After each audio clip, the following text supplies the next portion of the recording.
Hello friends, welcome to Rida kitchen. இன்றைக்கி நம்ம பார்க்க போகிறது செட்டிநாடு மட்டன் குழம்பு பார்க்க போகிறோம். இது ரைஸ், சப்பாத்தி, புரோட்டாக்கெலாம் சூப்பரான காம்பினேஷனாக இருக்கும். வாங்க எப்படி செய்யலான்ற பார்க்கலாம். ஃபஸ்ட்டு நம்ம இதுக்கு ட்ரை இன்க்ரீடியன்ஸை வறுத்து பவுட்ரு பண்ண போகிறோம்.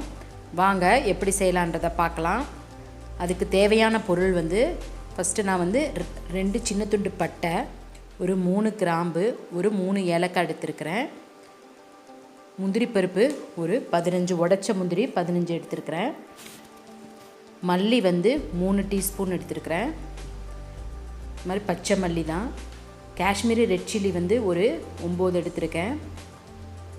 சோம்பு 1 டீஸ்பூன், ஜீரகம் 1 டீஸ்பூன், மிளகு அரை டீஸ்பூன், கசகசா ஒரு அரை டீஸ்பூன், தேங்காய் ஒரு 3 டேபிள் ஸ்பூன். இதெல்லாம் நம்ம வறுத்து அரைக்க போகிறோம். பேனில் ஒரு அரை டீஸ்பூன் எண்ணெய் விட்டு பட்டை, 3 ஏலக்காய், 3 கிராம்பு போட்டு பொரிஞ்சோன்னே நம்ம சோம்பு போட்டு வறுக்க போகிறோம்.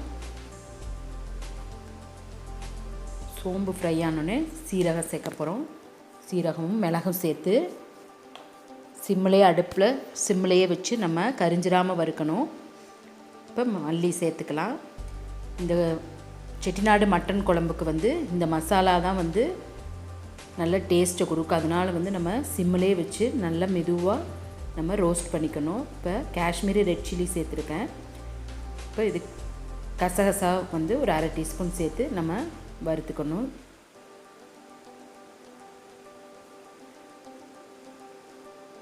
இப்போ தேங்காய் சேர்த்துக்கலாம். தேங்காய் சேர்த்து கலர் நல்லா கொஞ்சம் கோல்டன் ப்ரௌன் ஆகணும். அது வரை நம்ம சிம்மிலே வச்சு வறுத்துக்கலாம்.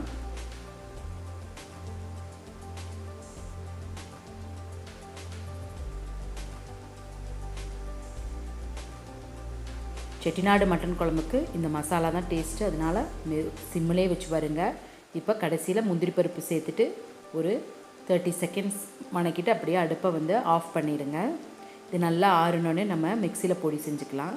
இப்போ நம்ம மட்டன் தாளிச்சிக்கலாம். அடுப்பில் குக்கர் வச்சு ஒரு 3 டேபிள் ஸ்பூன் ஆயில் விட்டு இப்போ தாளிக்கக்கூடிய பொருள் என்னென்னா சின்ன வெங்காயம் தான் இதுக்கு நல்லாயிருக்கும். சின்ன வெங்காயம் கட் பண்ணி வச்சுருக்கேன். இஞ்சி பூண்டு பேஸ்ட்டு 2 டீஸ்பூன், சோம்பு ஒரு அரை டீஸ்பூன், பட்டை ஒரு துண்டு, ஏலக்காய் 2 துண்டு, கிராம்பு 2 துண்டு, தக்காளி ஒரு 3 தக்காளி, பழுத்த தக்காளி.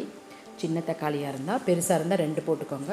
இப்போ எண்ணெய் காஞ்சோன்னே பட்டை, கிராம்பு, ஏலக்காய் போட்டு தாளிச்சிட்டு சோம்பு போட்டு நம்ம பொரிச்சுக்கணும். இப்போ இதுக்கு சின்ன வெங்காயம் சேர்த்தா தான் நல்ல டேஸ்ட்டாக இருக்கும். சின்ன வெங்காயம் 1 கப்பு, அதாவது ஒரு 15 சின்ன வெங்காயத்தை எடுத்து சின்னதாக நறுக்கி நம்ம வணக்கிக்கணும். சின்ன வெங்காயம் போடும்போது இந்த செட்டிநாடு மட்டன் குழம்பு நல்ல டேஸ்ட்டாக இருக்கும். சின்ன வெங்காயம் நல்லா வணங்கணும். ஒரு 3/4 வாசி சின்ன வெங்காயம் வணங்கினோன்னே தான் நம்ம மற்ற பொருள் சேர்த்துக்கணும். இஞ்சி பூண்டு பேஸ்ட் அதெல்லாம்.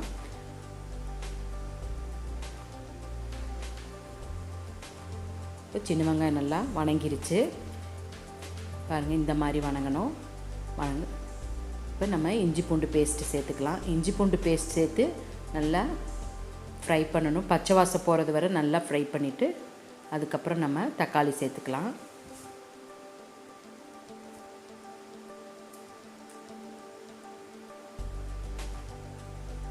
இப்போ இஞ்சி பூண்டு வணங்கிடுச்சு. இப்போ தக்காளி சேர்த்துக்கலாம்.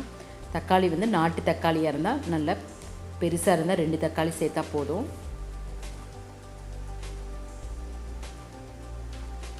தக்காளி நல்லா மசிகிற அளவுக்கு நல்லா வணக்கிக்கிறணும். இப்போ இது இப்படி வணங்கட்டும். மசாலாவை இந்த மாதிரி பவுட்ரு பண்ணிக்கணும். இது நல்லா வணங்கினோன்னே தக்காளி நல்லா மசியணும்.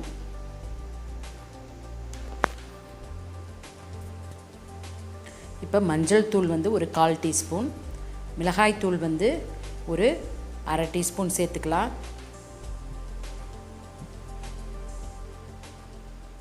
விட்டு நல்லா வணக்கிட்டு உப்பு தேவையான அளவு சேர்த்துட்டு வணக்கிக்கலாம்.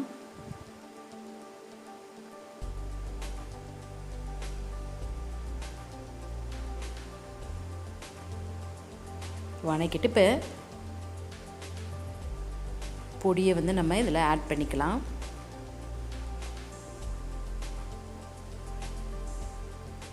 பொடியை ஆட் பண்ணி நல்லா வணக்கிக்கணும். எண்ணெயெல்லாம் நல்லா பொடியில் கோட் ஆகிற மாதிரி நல்லா வணக்கிட்டு இப்போ வந்து நம்ம வந்து மட்டன் வந்து சேர்த்துக்கலாம். மட்டன் சேர்த்துட்டு இந்த மசாலா கூட நல்லா ஒரு 5 to 7 minutes வந்து நல்லா வணங்கணும். வணங்கினா தான் நல்லா டேஸ்ட்டாக இருக்கும். நம்ம அப்படியே அடுப்பை சிம்மிலேயே வச்சு நல்லா வணக்கிக்கலாம். இது அப்படியே வணங்கட்டும். இப்போ 7 minutes ஆயிடுச்சு. எண்ணெயெல்லாம் பிரிஞ்சு அப்படியே மேலே வருது. இப்போ வந்து நம்ம வந்து கறி மூழ்கிற அளவு தண்ணி ஊற்றி தேவையான அளவு தண்ணி ஊற்றிட்டு நம்ம குக்கரை வந்து நம்ம விசில் விட்டுக்கலாம். இப்போ இன்னும் கொஞ்சம் தண்ணி சேர்த்துக்கலாம். ரொம்ப தண்ணி சேர்த்துற வேணாம். நம்ம கறி மூழ்கிற அளவு தண்ணி சேர்த்தா போதும். இப்போ உப்பு காரம்லாம் பார்த்துட்டு தேவைன்னா சேர்த்துக்கலாம். இப்போ நம்ம குக்கரை மூடி ஹையில் வச்சு ஒரு விசிலும் நான் சிம்மில் வச்சு 2 விசில் விட்டேன். நல்லா வெந்துருச்சு. இப்போ விசிலாக விட்டு ப்ரெஷர்லாம் நல்லா ரிலீஸ் ஆயிடுச்சு. இப்போ ஓப்பன் பண்ணி பார்க்கலாம். இப்போ கிரேவி ரெடி ஆயிடுச்சு.